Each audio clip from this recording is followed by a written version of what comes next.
Bismillahirrahmanirrahim. Alhamdulillah nahmaduhu wa nasta'inuhu wa nastaghfiruh wa na'udzu billahi min shururi anfusina wa min sayyiati a'malina.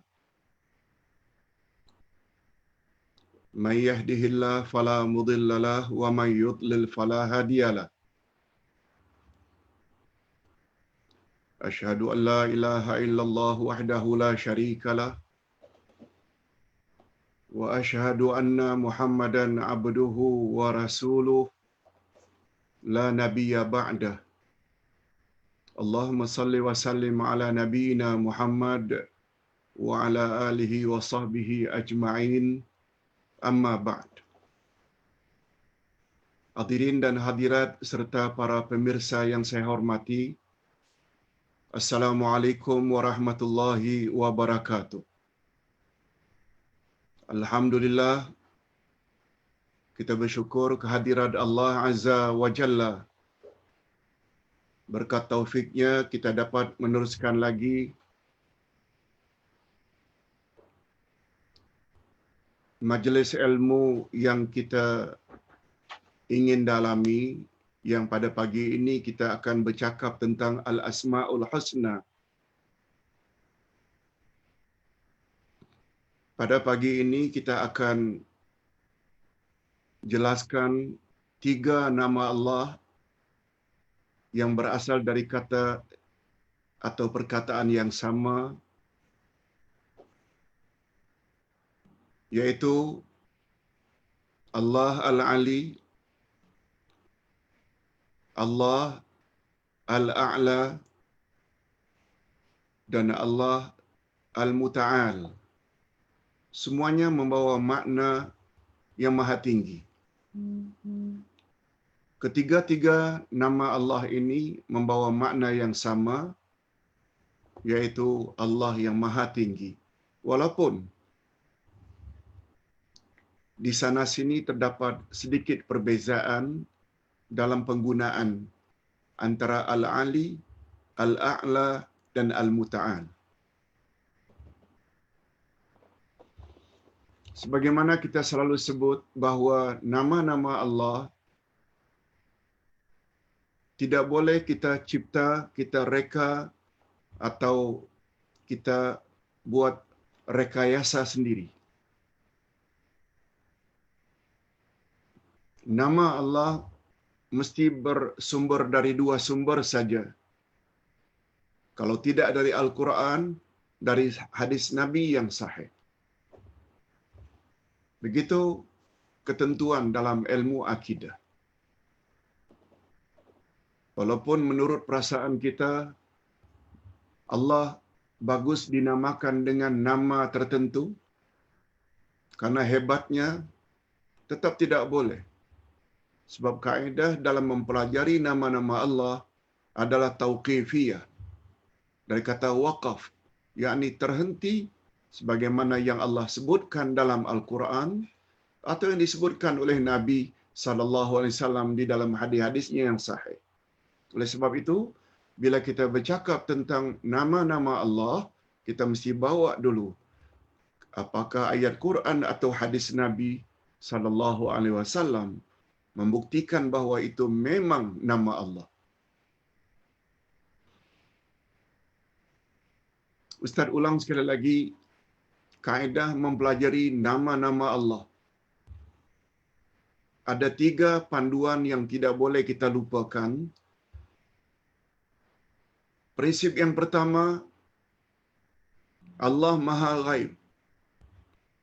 Bila Allah Maha Ghaib, kita tidak nampak, kita tidak boleh sifatikan Allah, kita tidak boleh namakan Allah dengan nama-nama tertentu, sebab dia tidak nampak.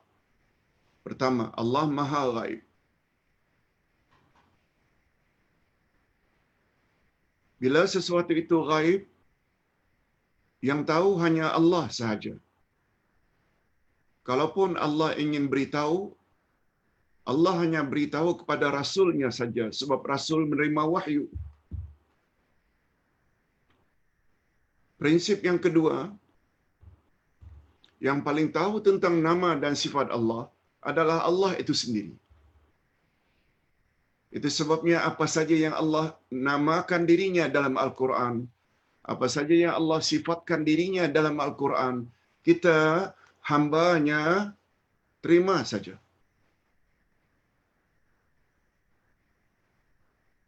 Apakah Allah itu Maha Hidup Al-Hayyu? Apakah itu Allah As-Sami' Maha Mendengar? Apakah dia bersemayam di atas arash? Apakah dia ada wajah? Apakah dia ada tangan? Allah sebut itu semua di dalam Al-Quranul Karim. Kita wajib tetapkan sebagaimana yang Allah tetapkan dan jangan dirubah kepada makna lain. Dan yang ketiga prinsipnya, manusia yang paling tahu tentang nama Allah adalah para rasul. Sebab rasul terima wahyu. Kalau Rasul sallallahu alaihi wasallam dalam hadis sahih menyebut Allah turun ke langit dunia, yakini saja Allah memang turun. Jangan ditanya macam mana dia turun. Okey. Tentang Allah Maha Tinggi, Al-Ali. Kita buat contoh. Nah, 3 ayat di bawah ini menyebut tentang ketiga-tiga nama Allah tadi. Pertama, Al-Ali. Kita boleh dapat pada penghujung Ayatul Kursi, ayat 255 dari surat Al-Baqarah. A'udzubillahi minasyaitonirrajim. Wasi'a kursiyyuhus samawati wal ard.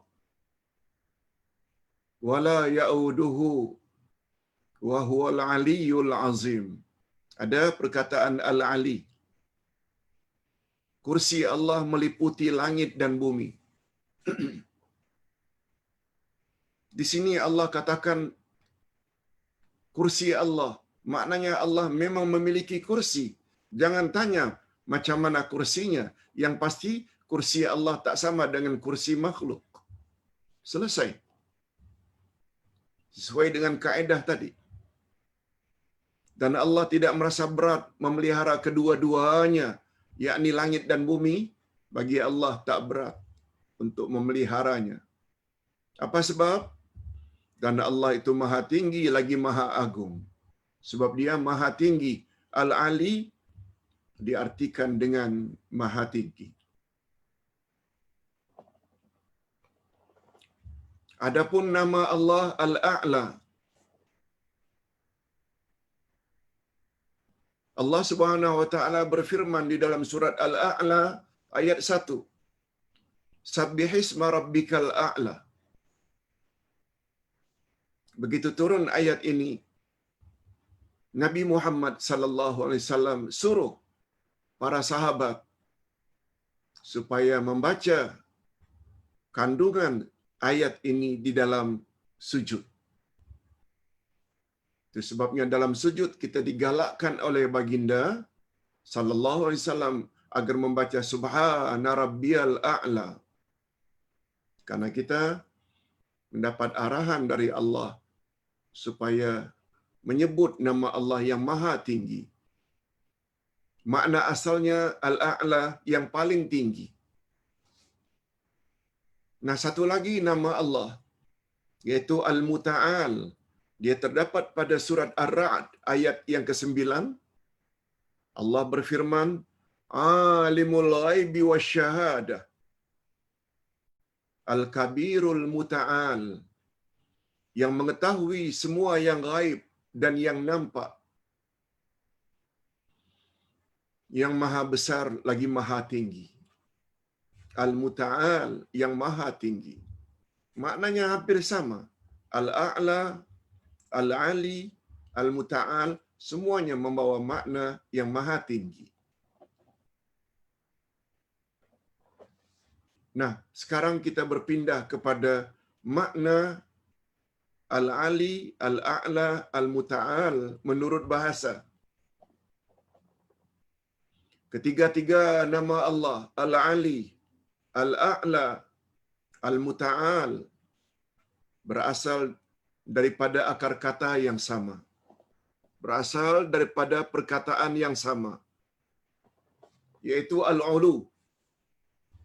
Al-ulu yang maknanya tinggi. Perkataan al-ulu maknanya menurut bahasa adalah as-sumuwu wal irtifa'. As-sumuwu wal irtifa'. Dalam bahasa mudah maknanya ketinggian. Irtifa'.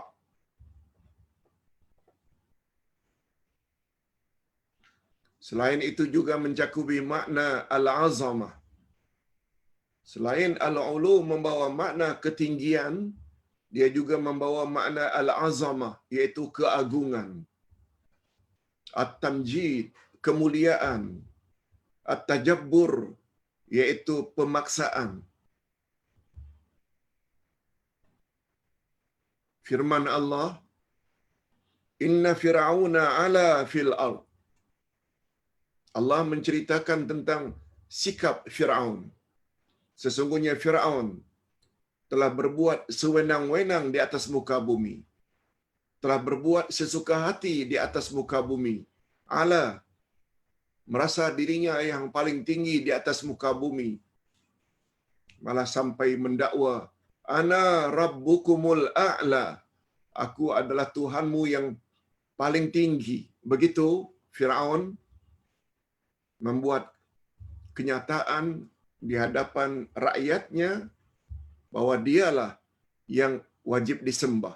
Sebab dia Tuhan mereka yang paling tinggi. Ini diceritakan oleh Allah dalam Al-Quran.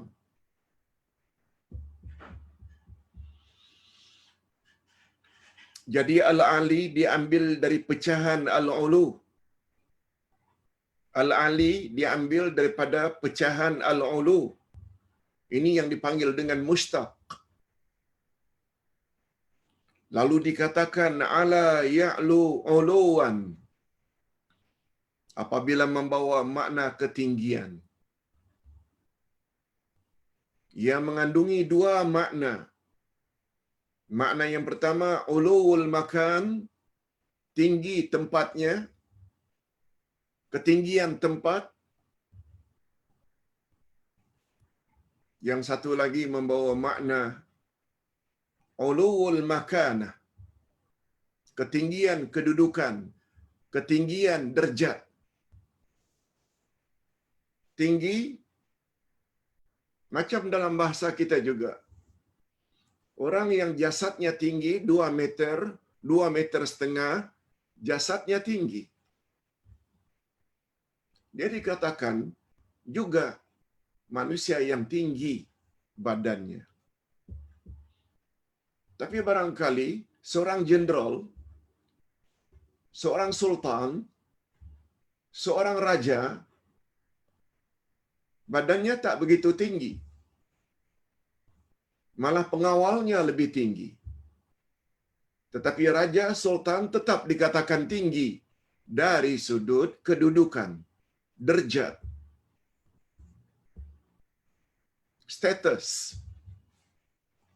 Jadi bila disebut tinggi, dalam bahasa Arab ada dua makna. Mungkin tinggi pada badan, mungkin juga tinggi pada kedudukan. Yes.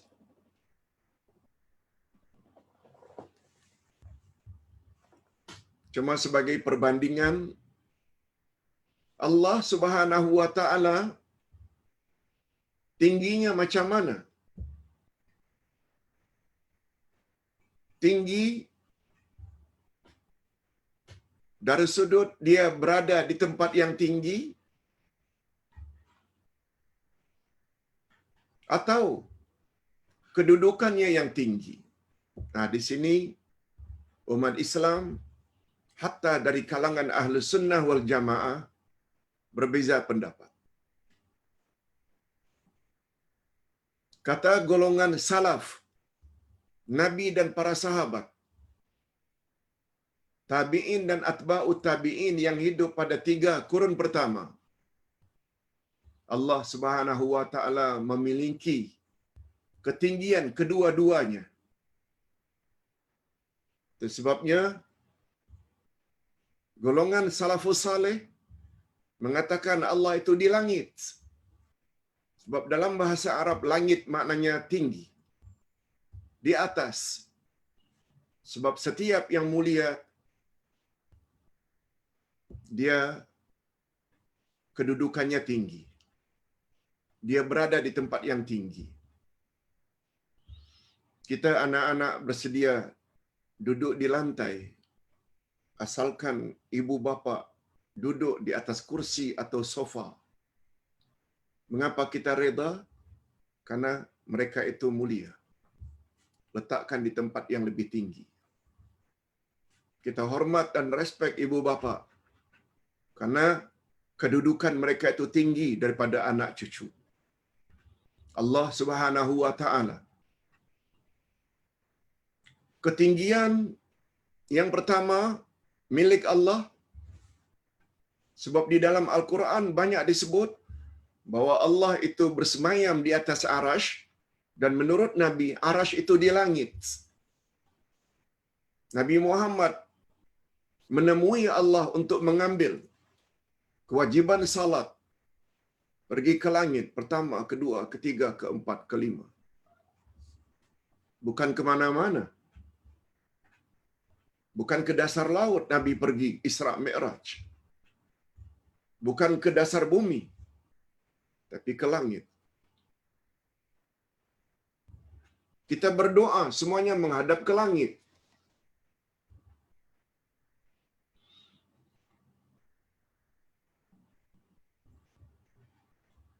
Adapun makna ketinggian yang kedua dari sudut kedudukan, memang tak seorang pun yang boleh menafikan kedudukan Allah jauh lebih tinggi. Kedudukan, status. Mereka yang berpahaman Ahlus Sunnah wal Jamaah, Salafus Saleh, ketinggian itu untuk Allah kedua-duanya. Pertama, Allah di langit. Yang kedua, Allah memang maha tinggi kedudukannya.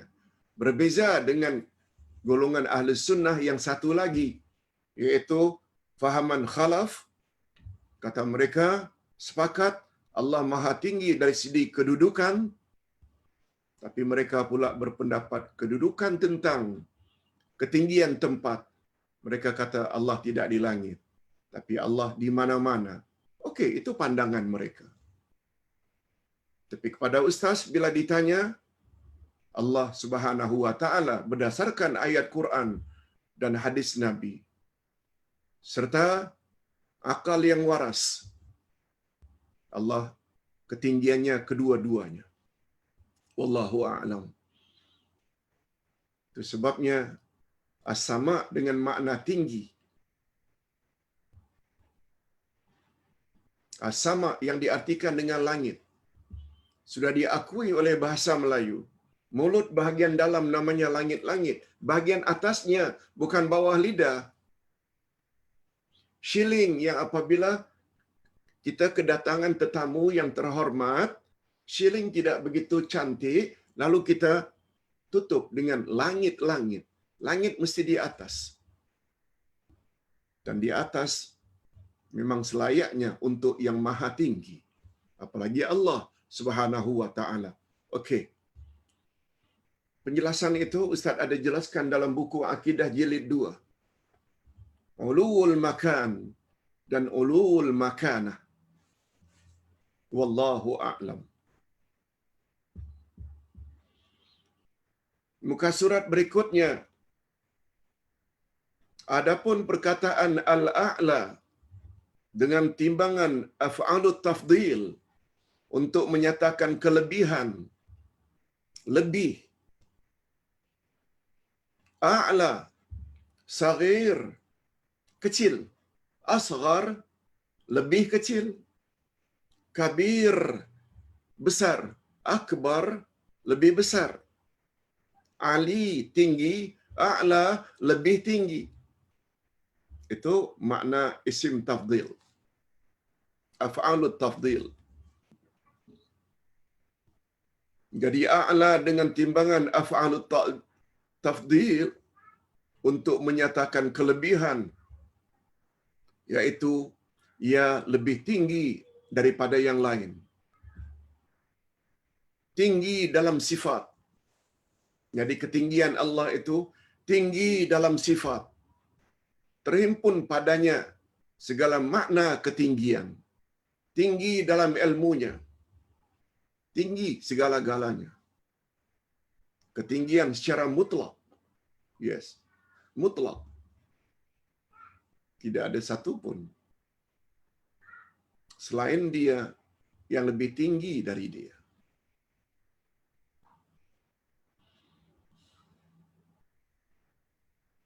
Adapun al-muta'al juga dari perkataan al-ulu, ketinggian. Ia menunjukkan makna kesempurnaan dalam ketinggian. Kesempurnaan dalam ketinggian. Bentuk sifat dengan wazan at-tafa'ul menunjukkan bahawa ketinggian adalah sifat zatiyah bagi Allah. Zatnya yang maha tinggi, yang tidak terdapat pada selainnya. Carilah apapun yang paling tinggi. Allah lagi tinggi, mengatasi segala-galanya. Itu sebabnya Arash, dia terletak di atas langit yang paling tinggi. Tidak ada lagi makhluk di atas Allah, di atas Arash. Allah bersemayam di atas Arash dan tidak ada lagi makhluk di atas itu. Itu sebabnya kehebatan Nabi Muhammad sallallahu alaihi wasallam ketika Isra dan Mi'raj. Sesampainya di Sidratul Muntaha ditemani oleh malaikat Jibril. Malaikat Jibril tidak boleh naik ke tempat yang lebih tinggi. Itu makna Sidratul Muntaha. Hanya Nabi Muhammad sallallahu alaihi wasallam sendiri yang pergi ke tempat yang lebih tinggi menemui Allah. Di situ hebatnya Nabi kita, Nabi Muhammad sallallahu alaihi wasallam. Sebab di atas Arash tidak ada yang lebih tinggi lagi. Itu dari sudut bahasa. Sekarang kita berpindah.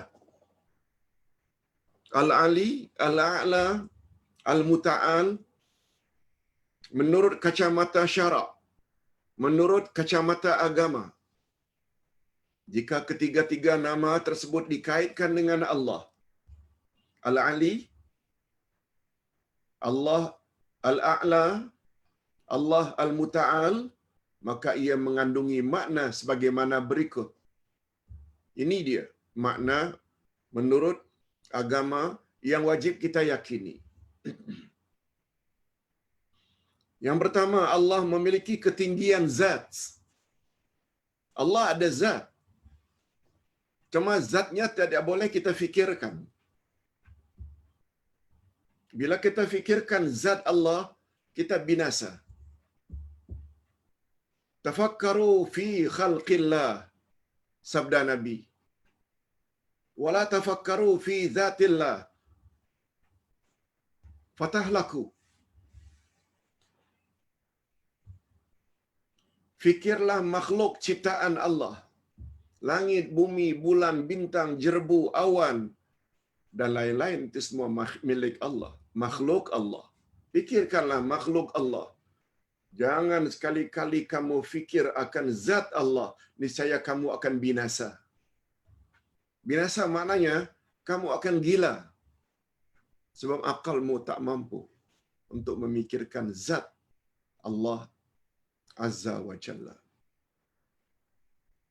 Ustaz ulang sekali lagi. Allah memiliki ketinggian zat, yaitu uluwul makan, ketinggian tempat. Kita tidak katakan Allah bertempat, bukan. Dari semua tempat ini tidak ada yang paling tinggi kecuali hanya Allah. Kita hanya katakan Allah di langit. Bukan bermakna kita mengatakan Allah bertempat di langit. Tempat saja Allah yang cipta. Di sini kadang-kadang kita dikelirukan oleh setengah orang. Oh, bila awak kata Allah di langit, bermakna awak mendakwa Allah bertempat. Bukankah tempat itu Allah yang cipta? No, bukan begitu cara memahaminya. Dari segala tempat yang Allah telah cipta, Allah paling tinggi mengatasi semua tempat. Tidak bermakna statement itu mendakwa Tuhan bertempat. Kita hanya katakan Allah itu di langit, sebagaimana Allah sendiri yang sebut. Langit dengan makna yang tinggi.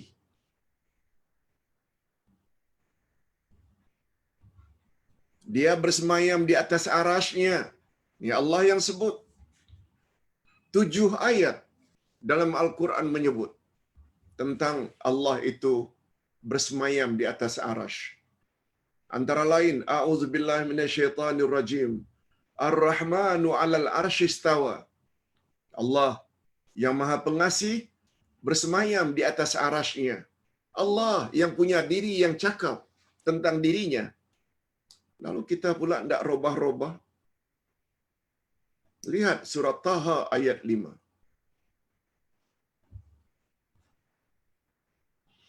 Yang kedua, Allah memiliki al-uluwul makanah, ketinggian kadar,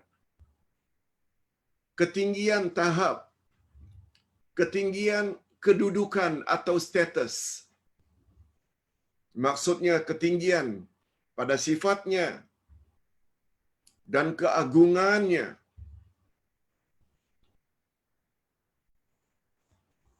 Itu sebabnya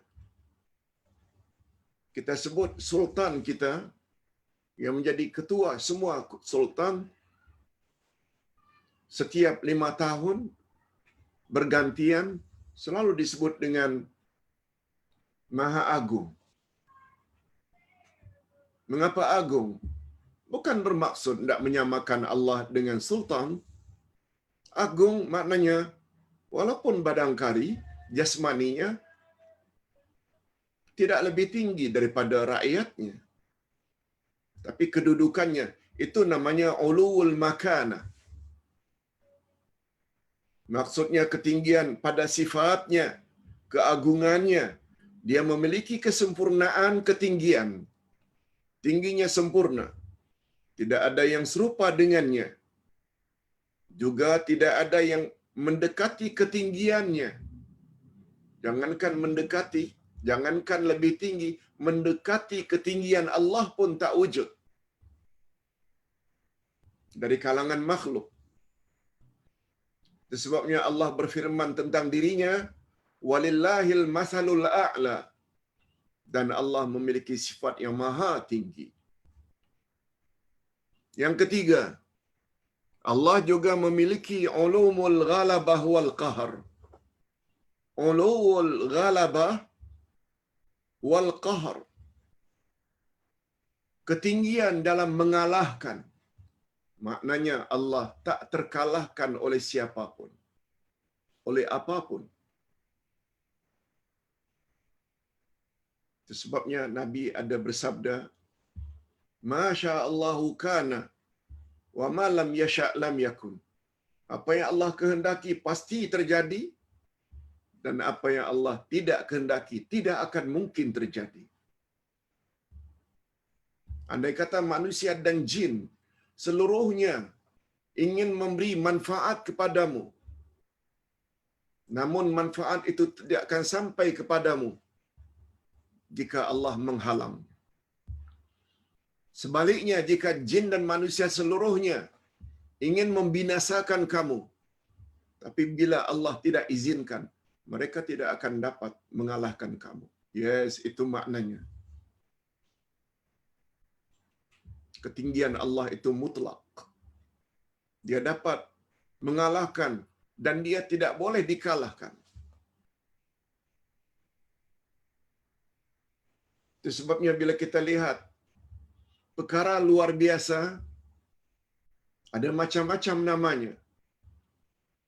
Kalau itu muncul dari orang jahat atau orang kafir, namanya sihir. karena mendapat bantuan syaitan. Kalau ia muncul dari kalangan para wali-wali Allah, orang yang dekat dengan Allah, namanya karamah, keramat. Perkara luar biasa juga. Tapi bila perkara luar biasa itu diperolehi oleh Nabi atau Rasul, namanya mukjizat. Apa makna mukjizat menurut bahasa? Asalnya daripada kata ajaza, mengalahkan. Ajaza, mengalahkan. Mukjizat maknanya yang mengalahkan segala-galanya. Karena dia datang daripada Allah. Seperti tongkat Nabi Musa dicampak menjadi ular. Dia mengalahkan ular-ular bikinan tukang-tukang sihir sebanyak 70 orang. Akhirnya mereka tunduk, mengakui akan kerasulan Nabi Musa. Mukjizat maknanya yang dapat mengalahkan segala-galanya. Sebab dia datang daripada Allah Azza wa Jalla. Dia sesuatu yang tidak boleh dikalahkan. Itu sebabnya karena Al-Quran mukjizat. Sampai hari ini, kandungan Al-Quran tak ada siapapun yang boleh mengalahkan. Dari sudut bahasa, dari sudut susunan, dari sudut kronologis jalan cerita di dalamnya, konten dan kandungannya tak ada sedikit pun yang boleh diragukan. Lihat kehebatan Al-Quran. 15 abad yang lalu sudah menyebut tentang At-Tariq, iaitu bintang yang mengeluarkan ketukan-ketukan. Hari ini baru dapat ditemui. Hebat Al-Quran. Sehingga Allah kata, berhimpunlah manusia dan jin untuk membuat tak banyak satu ayat saja untuk menandingi Al-Quran. Namun mereka tidak akan dapat membuat walau satu ayat. Di sini hebatnya bila kita belajar Al-Quran, kita fahami dan kita terapkan dalam diri kita masing-masing. InsyaAllah, dengan izin Allah dan taufik Allah, kita pasti akan jadi orang yang baik. Bahagia di dunia dan bahagia di akhirat. Kita teruskan. Yang ketiga, Allah yang memiliki uluwul ghalabah wal qahar, iaitu ketinggian mengalahkan. Allah mengalahkan segala-galanya dan dia tidak dapat dikalahkan atau ditundukkan oleh siapapun. Segala makhluk berhajat kepadanya. Segala gerak-gerik, gerak dan diam tidak akan berlaku tanpa izinnya. Itu sebabnya kita selalu sebut la haula wala quwwata illa billah. Tidak ada daya kita, tidak ada kekuatan kita kecuali dengan izin Allah. Apa yang dia kehendaki pasti berlaku. Sebaliknya apa yang dia tidak kehendaki tidak akan berlaku. Allah berfirman, wa huwal qahiru fawqa ibadih. Dan dialah yang berkuasa atas kalian hamba-hambanya.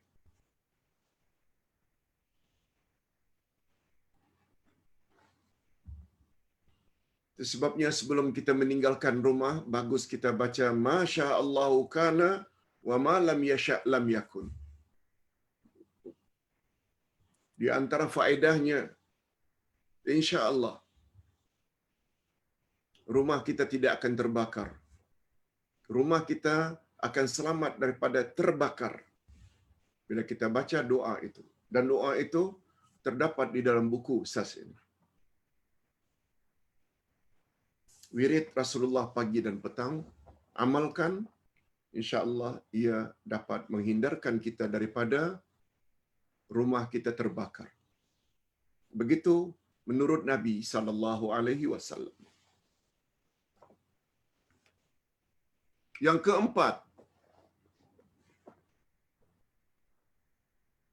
Allah memiliki Al-muta'ali an kulli syarikin fi uluhiyati.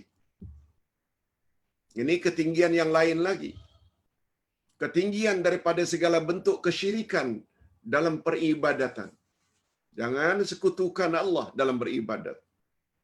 Tidak ada seorang pun yang berhak disembah selain Dia. Dia saja yang wajib disembah. Allah berfirman, "Fata'ala amma yusyrikun."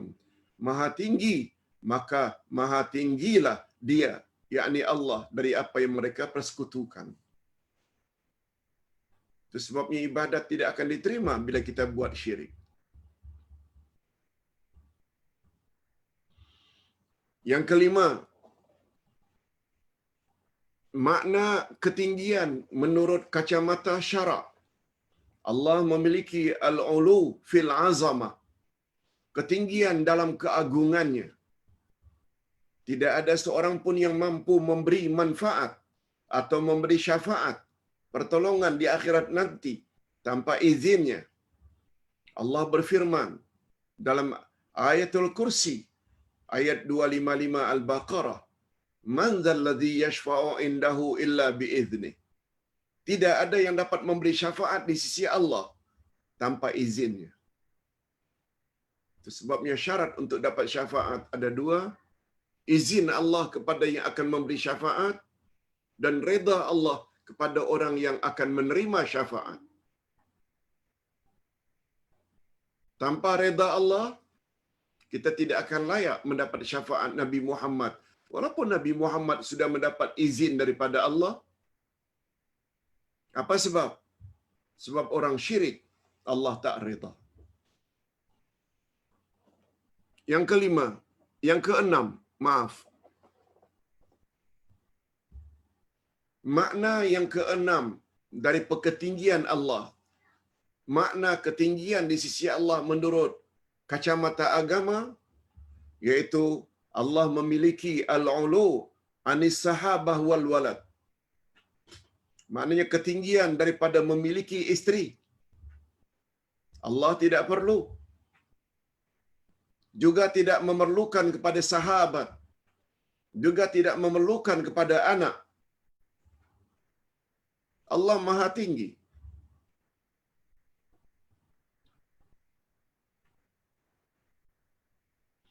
Allah berfirman, "Wa annahu ta'ala jaddu rabbina mattakhadha sahibatan wala walada."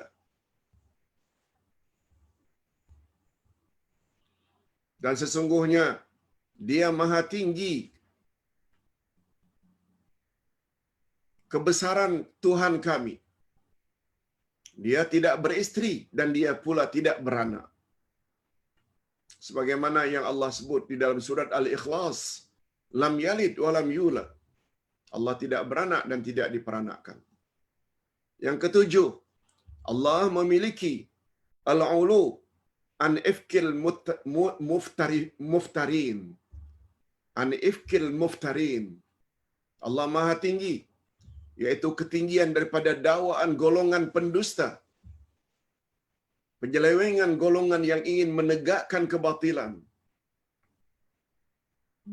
Ini sebagaimana firman Allah Subhanahu wa ta'ala, "Amma yaquluna 'uluwan kabira." Allah yang sebut dalam surat Al-Isra ayat 43, apa maknanya?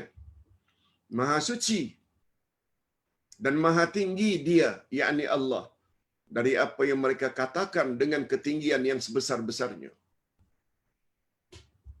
Apapun yang manusia katakan, namun mereka tidak akan dapat mencapai ketinggian sebenar yang berada di sisi Allah Azza wa Jalla.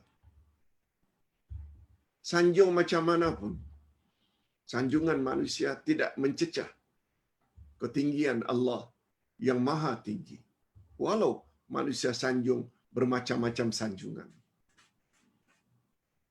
Yang ke-8, yang terakhir, Allah memiliki al-ulu 'alal idraki bil absar. Maknanya ketinggian daripada dicapai oleh pandangan makhluk. dengan pandangan yang fana tanpa hijab. Maksudnya, pandangan manusia ini tak mampu melihat Allah.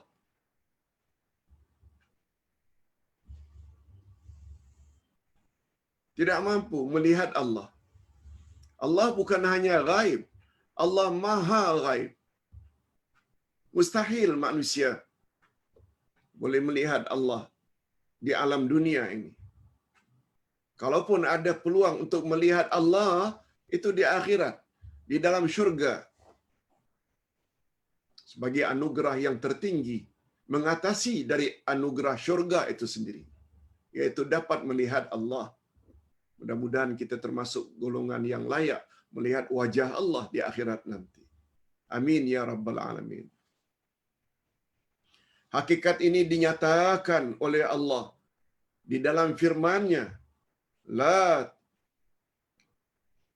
tudrikuhul absar wa huwa yudrikul absar wa huwa al-latiful khabir. Begitu sambungan ayatnya. Al-An'am 103. Apa maksudnya? Dia tidak dapat dicapai oleh penglihatan mata. Dia, yakni Allah, tidak dapat dilihat oleh penglihatan mata. Mata manusia tak akan mampu melihat Allah.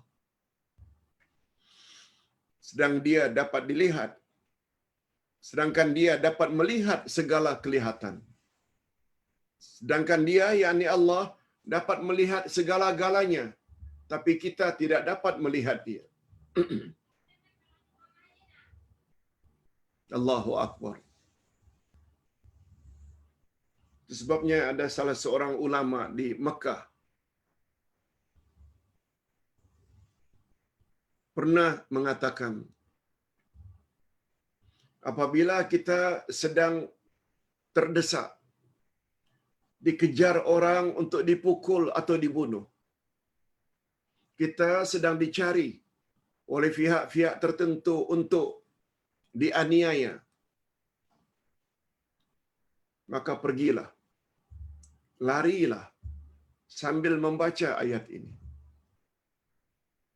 La tudrikul absar wa huwa yudrikul absara wa huwa al-latiful khabir. Allah Subhanahu wa taala tidak dapat dilihat oleh semua penglihatan. Tapi dia, Allah, dapat melihat semua penglihatan. Niatkan supaya orang yang ingin menganiaya kita tidak dapat lihat ke mana kita pergi. Ini Ustaz tidak kata dari Rasul. Tapi ini yang dikatakan dengan amal mujarrabat. Mujarrabat. Mujarrab. Jarraba yujarribu tajriban.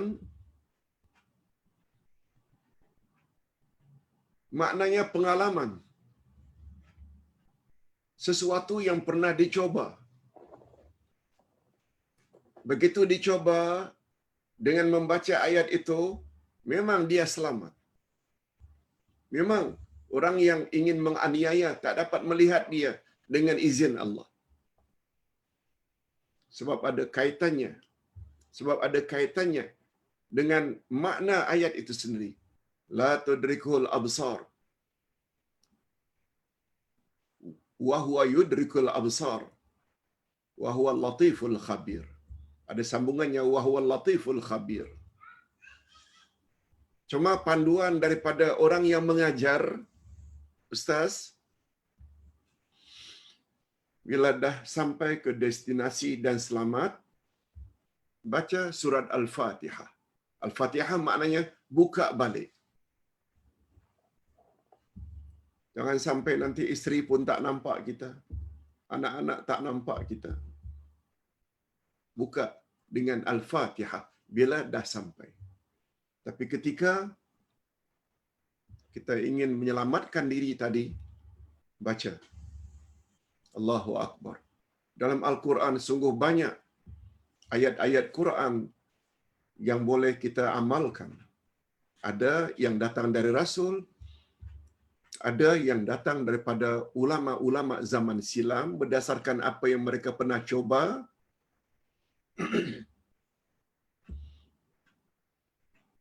Begitu juga ayat 1000 dinar kata orang Melayu. Yaitu ayat 2 dan 3 dari surat At-Talaq. Ayat 2 dan 3 surat At-Talaq.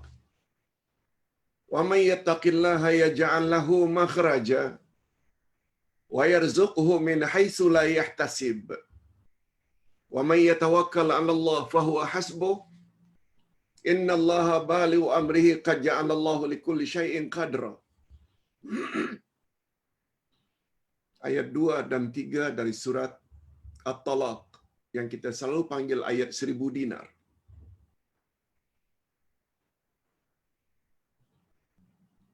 Yang artinya siapa yang bertakwa pada Allah, Allah akan beri dia jalan keluar atau solusi. Solution. Problem apa yang dia sedang hadapi, Allah akan bagi dia solusi. Dan yang kedua, Allah akan bagi dia rezeki dari sumber yang dia tidak sangka-sangka.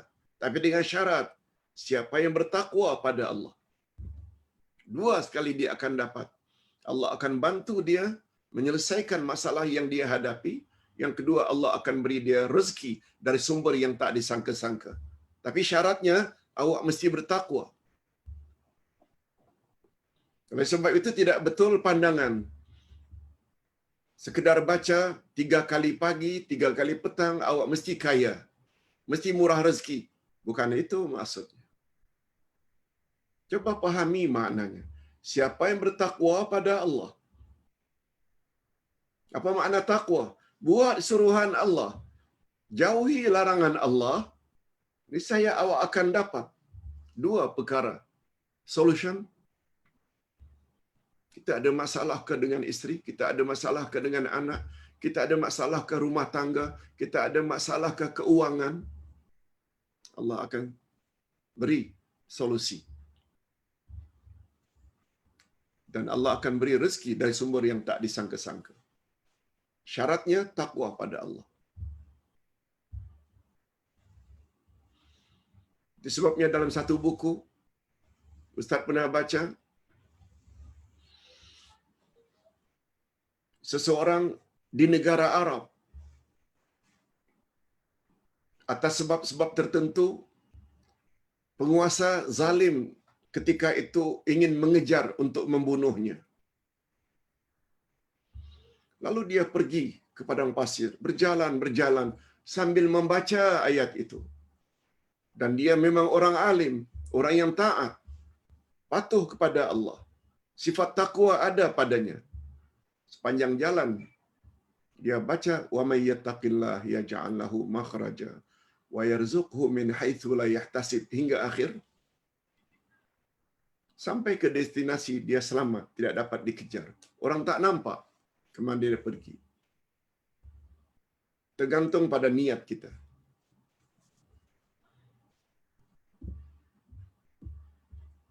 Ustaz pernah pada tahun 90-an dulu pergi ke Cameron Highland. Cameron Highland dipanggil untuk ceramah. Bawa anak-anak ketika itu masih kecil-kecil. Pendek cerita, setelah ceramah, bermalam, paginya balik,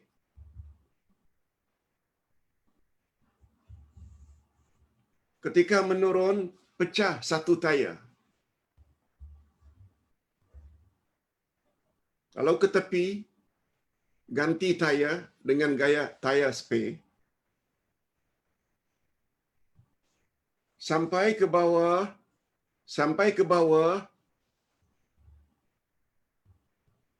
di highway, balik ke Kuala Lumpur,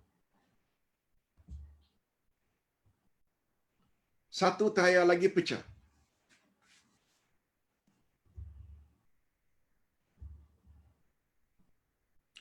Lalu Allah Subhanahu wa ta'ala ingatkan Ustaz dengan ayat ini. Kita ada problem, kita ada masalah. Tak pernah mana-mana kereta bawa 2 tayar spare. Satu saja. Nah, begitu merasa goyang, Ustaz mula baca ayat 1,000 dinar. Wa may yattaqillaha yaj'al lahu makhraja, dan suruh anak-anak yang masih kecil, ada 5 tahun, ada 7 tahun, ada 10 tahun,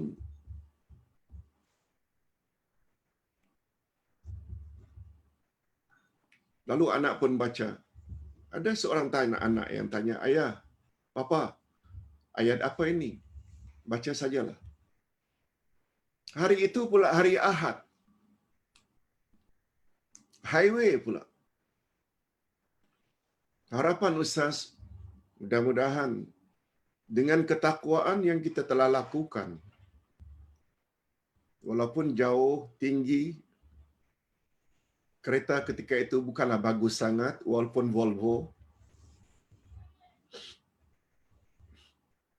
Volvo lama, ya Allah, macam mana aku dapat pertolongan?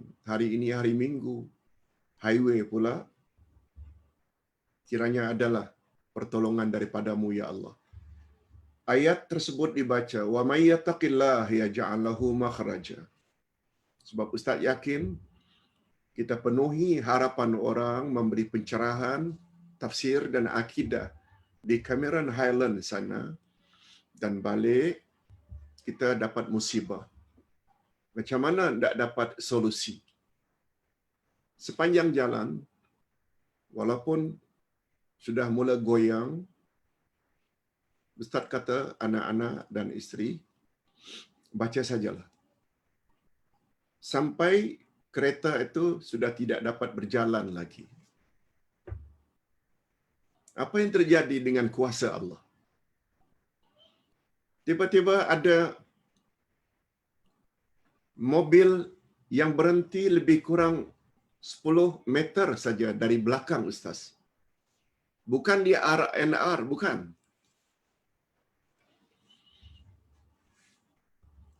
Beliau adalah Chinese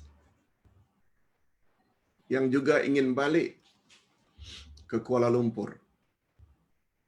Dia berhenti bukan karena apa? Karena suaminya kepenatan, ingin gantian dengan istrinya untuk drive. Cuma berhenti di belakang Ustaz. Begitu Ustaz berhenti, dia juga berhenti. Dia sempat tanya, "Pak Haji, ada apa?" Ustaz hanya jawab, "Aduh, saya ada masalah. Tayar saya pancit.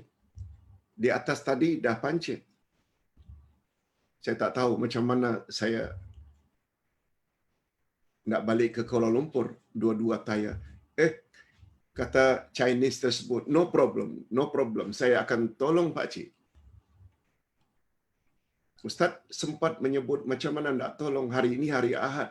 Semua workshop, bengkel tutup. "Tak apa Pak Cik, saya akan bawa walau sampai ke Ipoh." Lalu dibawalah. Chinese yang baik ini, satu demi satu kita tanya orang ketika mencari workshop tutup. Akhirnya dapat tahu ada satu workshop yang buka.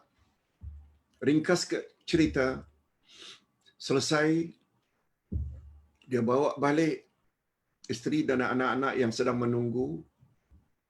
Akhirnya kami dapat balik Kuala Lumpur dengan selamat. Ndak cerita powernya ayat 1,000 dinar. Dia bukan sekedar untuk dibaca lalu mendapat way out, jalan keluar, solution, rezeki yang tak disangka-sangka, bukan sekedar baca. Tapi kita diri sendiri mesti jadi orang yang bertakwa.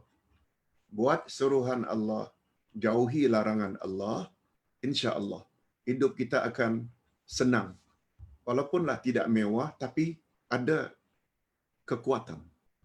Okey, minta maaf kalau Ustaz cerita ini bukan bermakna tidak berbangga diri, sekedar tidak kongsi. Ini yang namanya amal mujarrab.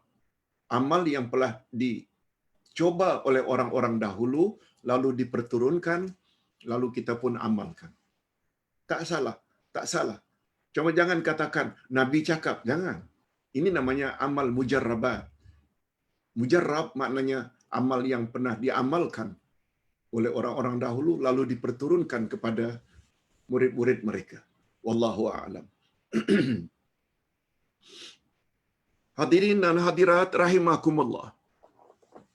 Sekarang kita berpindah kepada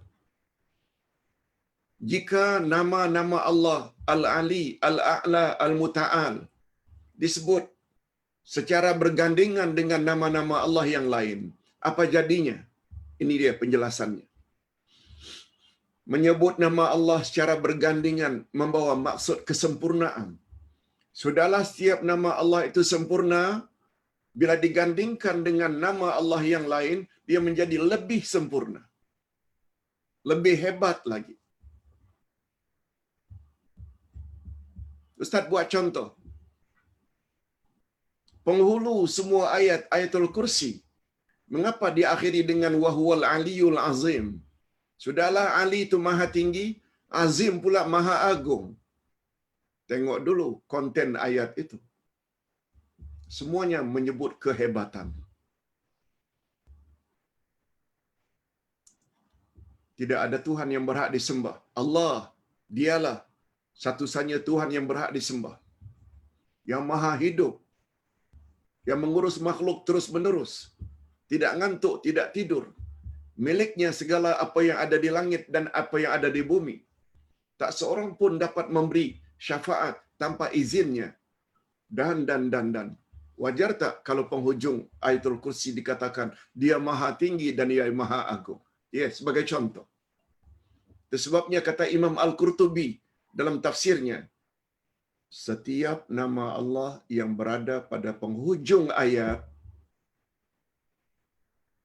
tidak boleh ditukar dengan nama-namanya yang lain.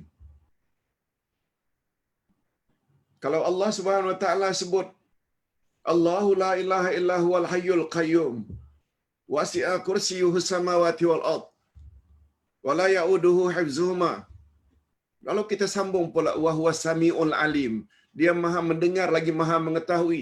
Walau itu nama Allah, tak boleh. Tak boleh. Sebab yang paling sesuai di situ wa huwal aliyul azim. Itu maksudnya.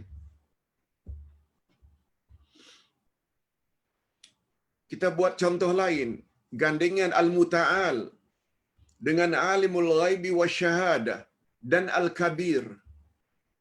Dalam firman Allah, Allahu ya'lamu ma tahmilu kullu unsa wa ma taghidul arham wa ma tazdad wa kullu syai'in 'indahu bimiqdar. Alimul ghaibi wasyahadah Al-Kabirul Muta'al. Artinya, Allah mengetahui apa yang dikandung oleh setiap perempuan. Dan kandungan rahim yang kurang sempurna dan yang bertambah. Dan segala sesuatu pada sisinya ada ukurannya. Yang mengetahui semua yang gaib dan yang nampak. Yang maha besar lagi maha tinggi. Berkumpul beberapa nama dan sifat Allah. Allah alimul ghaibi wa syahadah, maha mengetahui yang gaib dan yang nampak. Satu. Di situ saja ada dua nama Allah. Dia maha mengetahui yang nyata, dia mengetahui yang gaib. Pengetahuan Allah diungkapkan dengan sifat. Demikian menunjukkan bahawa pengetahuan Allah sangat luas dan mendalam. Maksudnya, Allah Subhanahu wa taala mengetahui segala-galanya. Apakah yang dapat disaksikan oleh mata manusia atau apa yang tidak diketahui oleh manusia. Jadi pengetahuan Allah mengatasi segala pengetahuan hamba-hambanya. Pada masa yang sama, Allah itu Al-Kabir, maha besar, dan urusannya yang maha agung.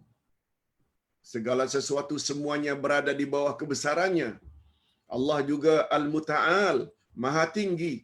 Dia Maha Tinggi mengatasi segala sesuatu pada zatnya, pada ilmu pengetahuannya, dan pada semua sifatnya. Demikian penjelasan tentang ayat tersebut. Masya Allah. Ada 6 muka surat. Kita baru dapat menyelesaikan 3 halaman. Tapi tak apa. Kita bacakan sebab yang di belakang ini mudah untuk kita fahami. Kita buat contoh satu lagi.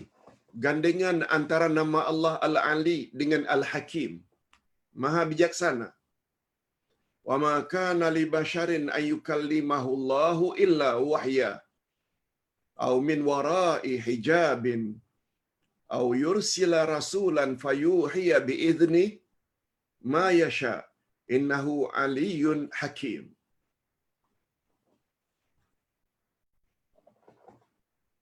Dan tidak mungkin bagi seseorang manusia pun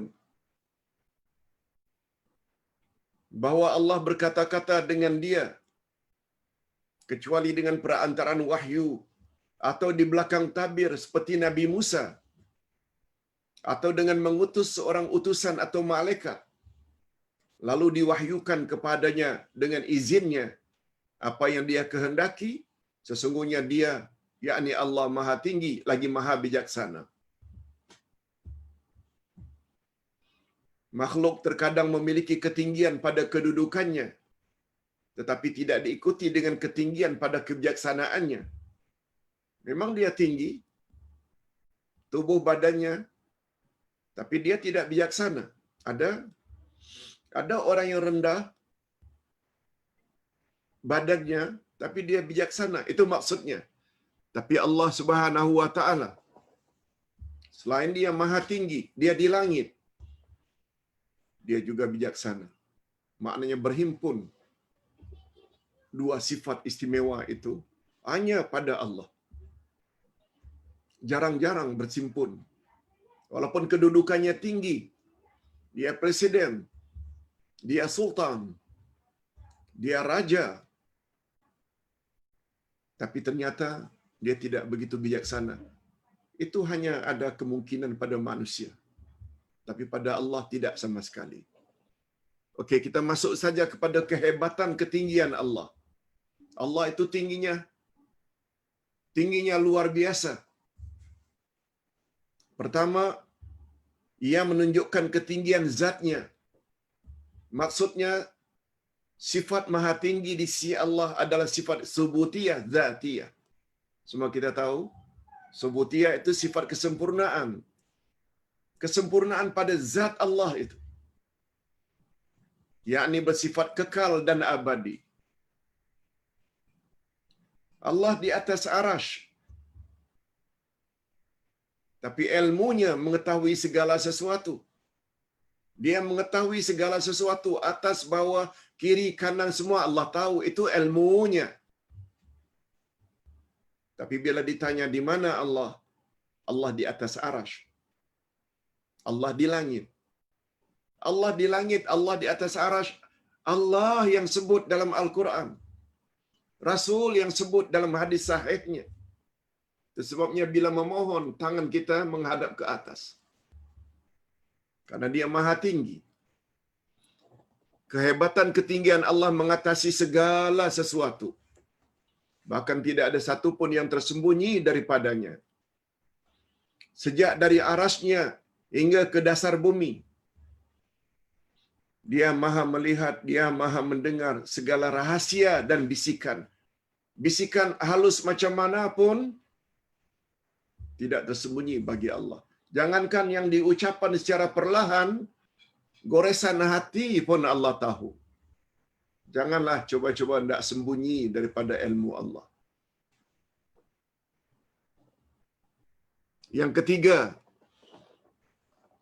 jika kita perhatikan semua kesempurnaannya Allah, niscaya kita akan dapati bahawa sifat ketinggiannya menafikan segala bentuk kekurangan.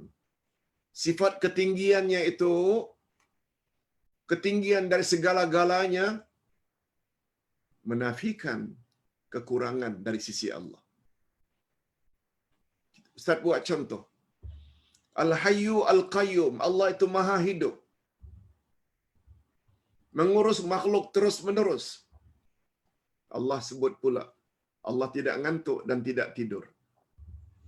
Yang urusannya ini selalu tidak beres, yang urusan kita ni yang selalu tidak dapat diselesaikan dalam masa tertentu, karena kita ini pemalas, karena kita ini suka ngantuk, karena kita ini serba lemah. Tak mampu duduk sekian lama untuk buat kerja secara fokus. Allah tidak macam itu. Dia maha hidup, tidak diakhiri, bukan saja tidak diakhiri dengan kematian yang sebenar, kematian yang sementara pun tidak. Itu sebabnya Allah ikuti dengan la ta'khudhuhu sinatun wala naum. Kematian sementara kan tidur. Jangankan tidur, mukaddimah tidur, yaitu mengantuk pun tidak. Mana ada makhluk yang punya sifat macam itu? Hanya Allah sahaja. Tidak buat contoh saja.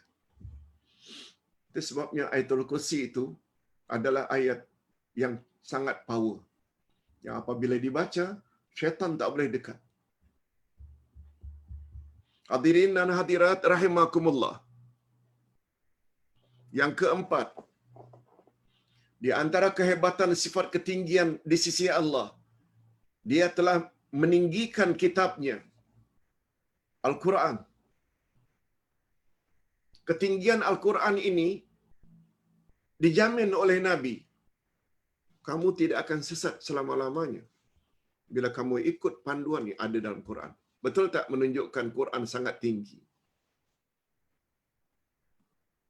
Sangat tinggi. Apalagi dikepilkan dengan hadis Nabi. Semua ucapan Nabi adalah wahyu. Beliau pula maksum. Itu sebabnya kita jangan berhenti mendekatkan diri selagi hayat di kandung badan dengan pembelajaran Al-Quran dan sunnah Nabi sallallahu alaihi wasallam. Itu sebabnya Ustaz berkesimpulan untuk manfaat bersama, buku seperti ini perlu Ustaz buat ke arah memahami Al-Quran dan Al-Hadis. Inilah yang kita bahas setiap minggu. Sekali Quran, sekali hadis. Sekali Quran, sekali hadis. Sebab panduannya pasti. Ustaz hanya menulis saja. Yang kita ikut bukan Ustaz. Yang kita ikut itu apa yang Allah kata, apa yang Rasul kata. Kita sungguh yakin dengan jaminan baginda sallallahu alaihi wasallam, taraktu fikum amraini in amsaktum bihima lam tadillu abada, Al-Quran wa sunnati. Aku tinggalkan dua pedoman untukmu wahai umat.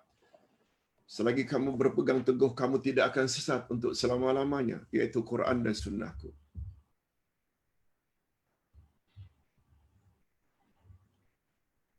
Begitu juga ketinggian agamanya, yaitu agama Islam. Para siddiqin, dari kalangan wali-walinya, terutama Abu Bakar As-Siddiq. Ini sebagaimana firman Allah kepada Nabi Musa,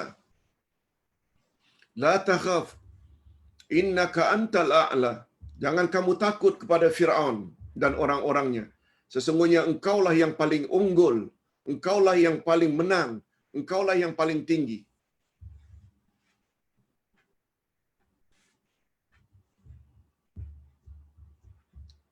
Jangan kita merasa minder. Jangan kita merasa rendah diri terhadap orang-orang kafir. Allah Subhanahu Wa Taala banyak sebut ayat-ayatnya. Tolong baca sendiri. Dan Ustaz masih ingat lagi apa kata Allah.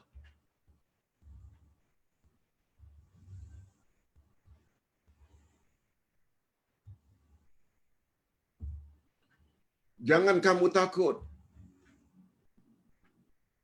Jangan kamu sedih.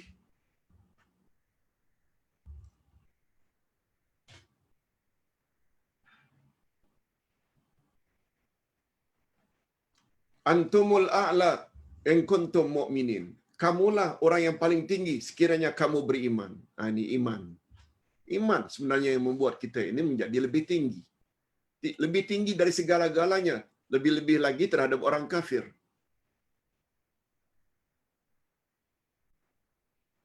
Wala tahinu wala tahzanu. Wa antumul a'la wa in kuntum mu'minin. Jangan kamu merasa hina, rendah diri. Jangan kamu merasa sedih. Antumul a'la, kamulah orang-orang Islam yang lebih tinggi. In kuntum mu'minin, sekiranya kamu beriman. Jadi iman ini sebenarnya yang meletakkan kita menjadi lebih tinggi.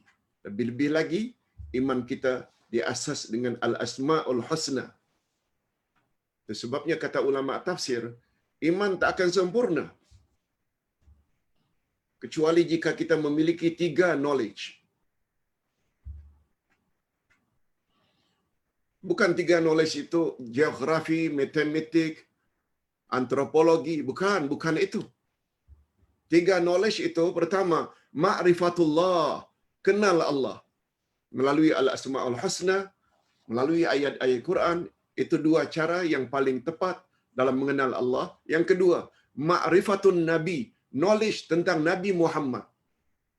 Apa ajaran yang dia bawa, macam mana akhlaknya, macam mana cara dia beribadat. Knowledge itu yang kedua. Pertama, kenal Allah. Yang kedua, kenal Nabi. Yang ketiga, ma'rifatud dinil islami, mengenal selok-belok agama Islam. Ilmu akidahnya, ilmu tafsirnya, ilmu fiqahnya, tazkiyatun nafs, ilmu pembersihan jiwa. InsyaAllah dengan memiliki 3 knowledge itu, baru sempurna kita punya iman. Okey, berikut petunjuk nama-nama tersebut terhadap sifat. Ini sebenarnya mudah saja. Sebagaimana kita sama-sama maklum, Ustaz sebut ringkasnya saja. Di antara kaedah nama-nama Allah, di dalam setiap nama Allah itu mesti ada sifat Allah.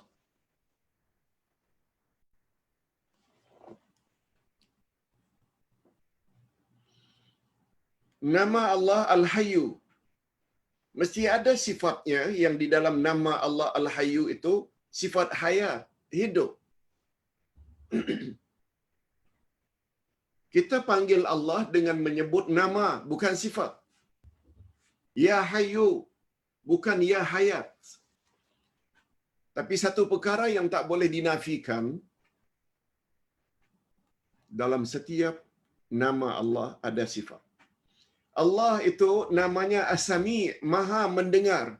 Mesti ada sifat mendengar, sama di dalam Sami. Adalah mustahil Allah menamakan dirinya Maha mendengar tapi dia peka. Adalah mustahil Allah menamakan dirinya Al-Basir, Maha melihat tapi dia buta. Adalah mustahil Allah memiliki nama Al-Mutakallim, Maha berkata-kata, lalu dia bisu. Mustahil Allah menamakan dirinya Al-Alim, Maha mengetahui, lalu dia jahil. Itu sebabnya Ustaz pernah sebut, kalau nama Allah itu ada 99 yang wajib kita ketahui, di situ saja ada berapa sifat Allah? Jawabnya tentu saja 99 nama, 99 pula sifat. Siapa yang membatasi kita wajib mengetahui hanya 20? Bukan dari Nabi. Di mana 79 lagi bakinya? Tak perlukah kita ketahui? Padahal syarat untuk masuk syurga, awak perlu tahu 99. Hadis sahih riwayat Imam Bukhari dan Imam Muslim. Inna lillahi tis'atan wa tas'ina isma, mi'atan illa wahida, man ahsaha dakhalal jannah. Allah memiliki 99 nama. 100 kurang 1. Siapa yang memeliharanya, dia masuk syurga.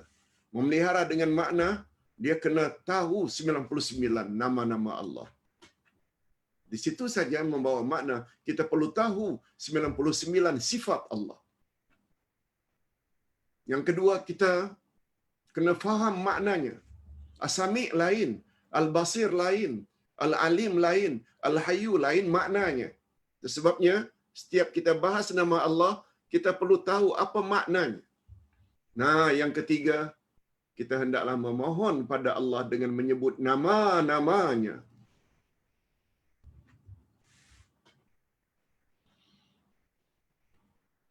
Oleh sebab itu, bahagian akhir daripada pelajaran kita hari ini, bahagian akhir, kesan beriman dengan nama-nama Allah yang kita bahas. Al-Ali, Al-A'la, Al-Muta'al. Apa dia implikasi, akibat, kesan positif? Bila kita dah tahu makna Al-Ali, Al-A'la, Al-Muta'al, mesti sedikit sebanyak dalam jiwa kita ini ada keyakinan. Dan keyakinan itu akan memberi kesan dalam tingkah laku harian kita, sikap kita, amalan kita. Jika seseorang beriman dengan nama Allah Al-Ali, Al-A'la, Al-Muta'al, maka kesan positif yang dapat kita lihat pada diri orang tersebut. Maknanya diri kita. Jangan lihat diri orang lain. Bila kita sudah faham, apa yang kita dapat rasakan.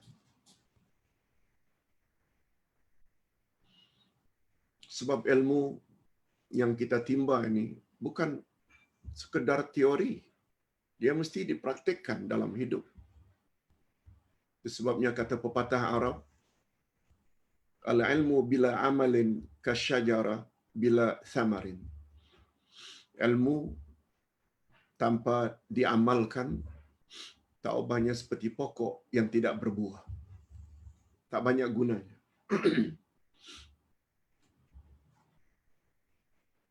Malah ada ancaman daripada Allah. Jika ilmu kamu miliki, lalu kamu tidak laksanakan apa yang kamu tahu, padahal kamu yakin itu benar, kamu akan disiksa oleh Allah di akhirat nanti melebihi daripada orang yang jahil, orang yang tidak mempunyai ilmu pengetahuan. Itu sebabnya Allah sebut ghairil maghdubi alaihim dahulu, baru waladdallin. Sebab orang yang dimurkai ini, mereka ada ilmu, tapi mereka tidak mau amalkan. Sedangkan orang yang jahil pula, atau orang yang sesat, adalah karena kejahilan mereka. Walaupun dua-dua tidak baik, tapi mendapat kemurkaan adalah lebih berbahaya. Yang pertama sekali kesan kita mengetahui nama Allah yang tiga tadi. Pertama, dia akan mengisbatkan atau menetapkan secara serta meyakini bahawa Allah itu maha tinggi secara mutlak, mencakupi segala makna ketinggiannya. Apakah ketinggian tempat atau ketinggian kedudukan. Sekali lagi, kedudukan tempat tidak bermakna kita mengatakan Allah itu ada tempat. Tak. Sehingga kita dituduh sebagai mujassimah. Tapi Allah yang kata dia di langit, Rasul yang kata dia di langit, dan langit itu maknanya tempat yang tinggi. Allah yang maha mulia, wajar tak? Atau tak wajar? Kalau tempatnya paling tinggi, wajar-wajar saja. Begitu saja memahaminya. Apakah ketinggian tempat atau ketinggian kedudukan tanpa ta'til? Ta'til maknanya mengingkari. Oh, Allah itu tidak di tempat yang tinggi. Tanpa takwil. Takwil pula, oh kita robah-robah kepada makna yang lain. Sebab jika itu berlaku, maka itu bermakna dia telah menghukum dengan sesuatu tanpa keizinan daripada Allah. Allah yang kata dia di langit. Kita pula kata di mana-mana. Fikir. Mau ikut apa yang Nabi cakap, apa yang Allah cakap, dan diyakini oleh salafus saleh, 3 kurun pertama yang mendapat sanjungan Rasulullah sallallahu alaihi wasallam atau tidak, up to you. Yang kedua, sesiapa yang meyakini bahawa Allah Maha Tinggi, mengatasi segala ketinggian, maka dia akan mengikhlaskan ibadatnya dan permohonannya hanya kepada Allah yang Maha Esa. Kesannya akan jadi macam itu. Kalau kita kata Allah itu Maha Tinggi, segala-galanya, ketinggian dalam memaksa, dengan makna dia punya kehendak tak boleh dikalahkan, mengapa kita mesti minta kepada selain Allah? Oh, kita minta kepada orang yang berada, orang yang kaya. Siapa yang mengayakan mereka? Dari mana rezeki yang mereka perolehi sehingga mereka jadi orang yang loaded? Bila kita minta pada dia, yang dia juga boleh dan ada kemungkinan boleh fakir, miskin, boleh bankrupt, mengapa tidak minta kepada zat yang tidak akan bankrupt untuk selama-lamanya? Kaya macam mana pun. Coba lihat ayatul kursi. Lahu ma fis samawati wa ma fil ardh. Miliknya segala yang di langit dan miliknya segala yang ada di bumi. Manusia tidak boleh mengatakan jam dia punya, cincin dia punya, kacamata dia punya, tak. Dirinya saja milik Allah. Itu sebabnya segala yang berada pada dirinya, maknanya semuanya milik Allah. Sampai-sampai bila ada kematian, kita katakan inna lillah. Kita semua milik Allah. Bila pemiliknya ingin ambil, dia boleh ambil anytime. Tak ada siapa boleh menghalang. Itu semua membawa makna al-muta'al. Yang kedua, sesiapa yang meyakini bahawa Allah Maha Tinggi, mengatasi segala ketinggian, maka dia akan mengikhlaskan ibadatnya dan permohonannya hanya kepada Allah yang Maha Esa. Hanya Allah yang mampu memenuhi hajatnya. Hanya Allah. Dan keperluannya serta menghindarkan dirinya dari malapetaka, semuanya Allah. Dia tidak akan menghadapkan wajahnya kepada pihak yang lebih rendah daripada Allah.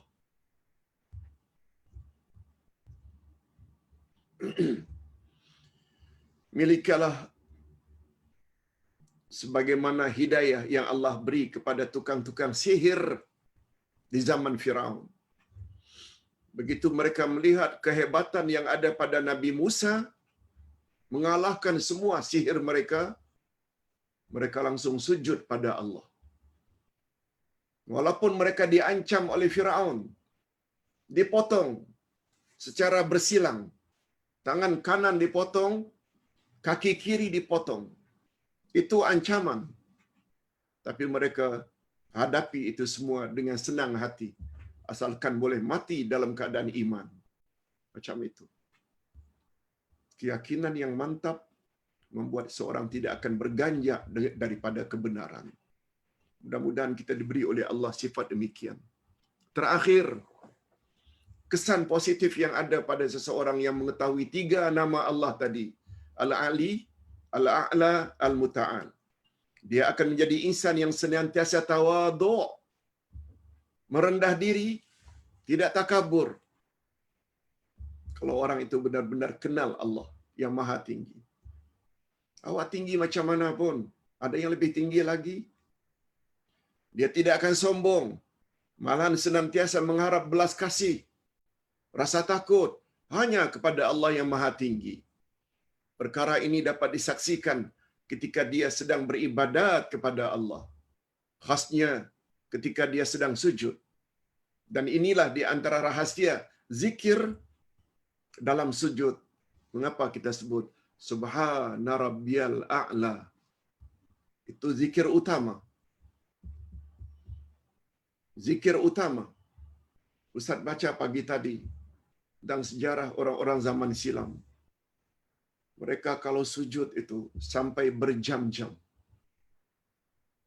Mereka itu kalau baca Subhana Rabbiyal A'la sampai ratusan kali. Allahu Akbar. Apalagi Nabi Muhammad sallallahu alaihi wasallam pernah bersabda, tempat yang paling hampir antara kamu dengan Allah adalah di dalam sujud.